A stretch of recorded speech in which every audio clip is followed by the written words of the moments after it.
I think the best way to prove your value is to work, is to learn, is to absorb, to be a sponge. But you always want to outwork your potential.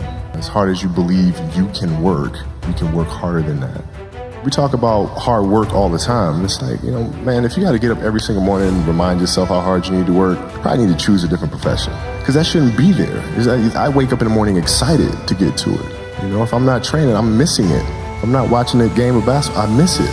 There's no place I'd rather be. And if you have that feeling, then you're truly doing what God has put you on this earth to do. I think you have to challenge yourself to evolve and to grow. And I couldn't think of a better message for athletes in particular, because it's very easy for us athletes to kind of lose ourselves and our identity by connecting who we are to what we do.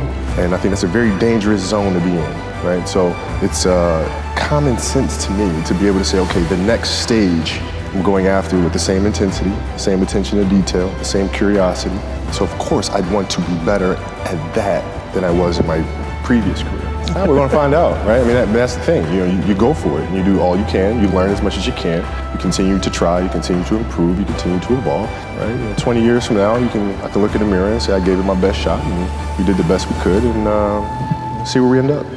Dreams they should be pure. And I think a lot of times when we're born into this world, we actually wind up going backwards. And it seems like the more we mature, the more responsible our dreams become. And the more governors we put on ourselves and our ability to dream and to reimagine.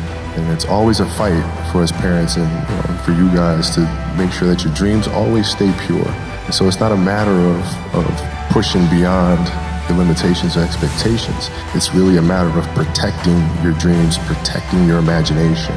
That's really the key. And when you do that, then the world just seems limitless. If your job is to try to be the best basketball player you can be, right? To do that, you have to practice, you have to train. You want to train as much as you can, as often as you can. So if you get up at 10 in the morning, train at 11, train at 12, train for 2 hours, 12 to 2.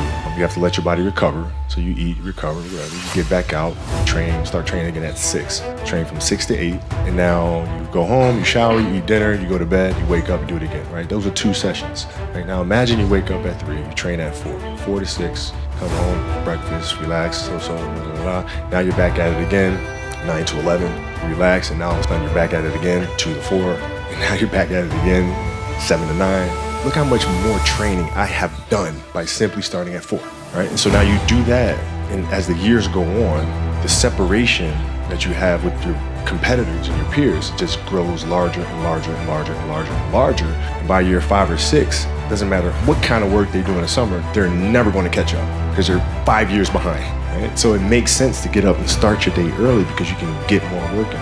If I start earlier, I can train more hours. And I know the other guys aren't doing it because I know what their training schedule is, right? So I know if I do this consistently over time, the gap's just going to widen and widen and widen and widen and widen, and they won't be able to get that back. So to me, it was just common sense. I'm like thinking, how can I get an advantage? Oh, start early.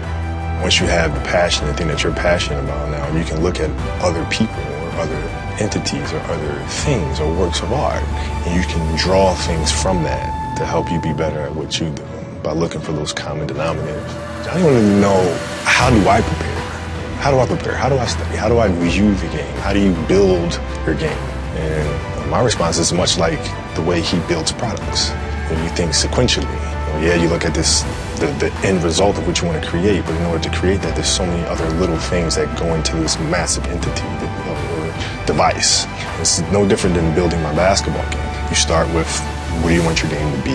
What would make your game most unstoppable or hard to deal with? And now you work backwards from there. And you start building it one piece at a time, one move at a time, one counter at a time. So there's a lot of similarities there.